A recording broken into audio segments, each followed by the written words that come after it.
cheerful morning all of you. English கிராமர்ல ஃப்ரேஸ்னு சொல்றாங்களே அப்படின்னா என்ன? சப்ஜெக்டோ வேர்போ இல்லாதது ப்ரிபோசிஷன்ல ஆரம்பிக்கும். தன்னிச்சையா ஸ்டாண்ட் பண்ண முடியாத வார்த்தைகளின் தொகுப்பு தான் ஃப்ரேஸ். இத பாட்டா சொல்லவா? Phrase is a group of words which cannot stand by themselves and have no subject or a verb. Phrase starts with preposition. Phrase starts with preposition. இதுதாங்க phrase. கிராமர்ல கிளாஸ்னு சொல்றாங்களே அப்படின்னா என்ன?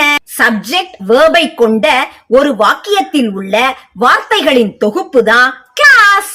கிளாஸுக்கு சப்ஜெக்ட் இருக்கும், verb இருக்கும். பாட்டா சொல்லுவோமா? Class is a group of words in a sentence with a subject and a verb. இதுதாங்க கிராமர்ல கிளாஸ். Thank you.